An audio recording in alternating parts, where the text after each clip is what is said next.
उत्तर प्रदेश का देवरिया हत्याकांड जो पूरे प्रदेश को झकझोर कर रख दिया है।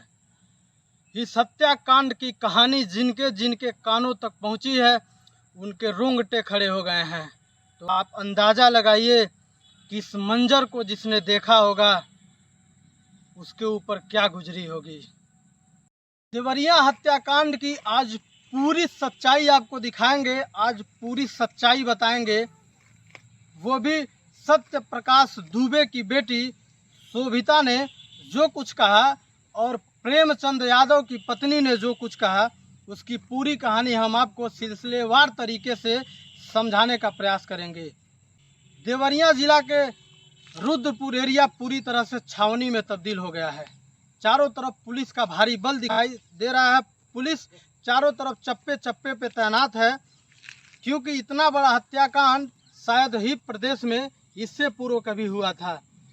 इस घटना के इस मंजर को देखते हुए पूरे प्रदेश में पूरी तरह से कोहराम मचा हुआ है। इस हत्याकांड की चिंगारी पूर्व जिला पंचायत सदस्य प्रेम यादव के हत्या के बाद से उठी, जिसके बाद प्रेम यादव के समर्थकों ने सत्य प्रकाश दुबे के घर पर हमला कर दिया। परिणाम स्वरूप 5 लोगों की मौत हो गई। मौत के बाद से देवरिया जिला का रुद्रपुर का वो एरिया पूरी तरह से छावनी में तब्दील हो गई है। चारों तरफ पुलिस के भारी बल तैनात हैं। इस निर्मम हत्या की कहानी सत्य प्रकाश दुबे की बेटी शोभिता दुबे ने बताया कि यह कहानी 2014 से चली आ रही है।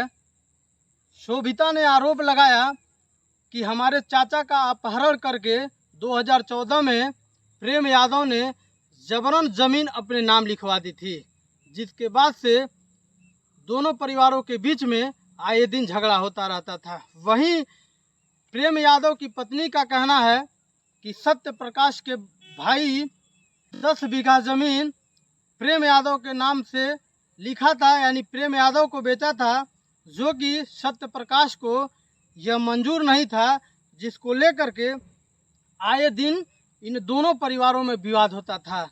प्रेम यादव की पत्नी ने बताया कि सुबह का वो समय था और हमारे पति प्रेम यादव फ़ोन पर बात करते हुए चले गए गाड़ी उठा करके अकेले, और कुछ देर बाद संदिग्ध परिस्थिति में उनकी शव मिली। शव मिलने के बाद से ही प्रेम यादव के समर्थकों ने सत्य प्रकाश दुबे के घर पर हमला कर दिया, और हमला करने के बाद छोटे बच्चों तक को वो लोग नहीं छोड़े, और इस घटना में 5 लोगों की एक परिवार से मौत हुई और 1 लोगों की एक परिवार से मौत हुई। आपको बताएं, घटना घटने के बाद प्रेम यादव के घर में उनकी पत्नी और 2 बेटियां बची है, जबकि सत्य प्रकाश दुबे के घर में 1 बेटी और 2 बेटे ही बचे हैं।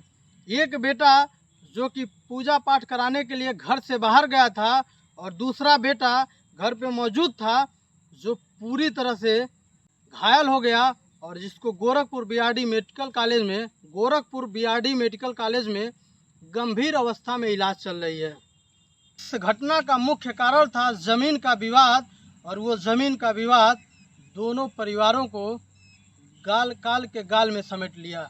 ये ज़मीन का एक छोटा सा विवाद इतना विकराल रूप ले लिया कि एक परिवार से 5 लोग और दूसरे परिवार से 1 लोग, यानी कुल 6 लोगों की मौत हो गई, और ज़मीन आज भी जस का तस पड़ा हुआ है, जबकि दोनों परिवारों के बीच में छाया है तो केवल मातम। इतना बड़ा दुर्घटना घटा कि उत्तर प्रदेश के साथ साथ पूरे देश में कोहराम मच गया। जिन्होंने भी इस घटना के बारे में सुना है उनके कान खड़े हो गए, उनके रोंगटे खड़े हो गए, क्योंकि एक ज़मीन के विवाद में इतना बड़ा घटना शायद उत्तर प्रदेश के देवरिया में या पूरे उत्तर प्रदेश में पहली बार घटा है। इसमें 16 लोगों की गिरफ्तारी हुई है और 27 लोगों का नामजद मुकदमा दर्ज हुआ है। वहीं 50 लोगों के नाम से अज्ञात मुकदमा दर्ज हुआ है। पुलिस छानबीन में जुटी हुई है। पुलिस मुकदमा दर्ज करने के बाद कार्रवाई में जुटी हुई है। दोनों परिवारों के तरफ से एक दूसरे के ऊपर FIR दर्ज किया गया है। अब देखना ये होगा कि इस मामले में पुलिस किस प्रकार की कार्रवाई करती है। इस घटना के बारे में आप लोग क्या सोचते हैं, कमेंट करके ज़रूर बताएं। जय हिंद।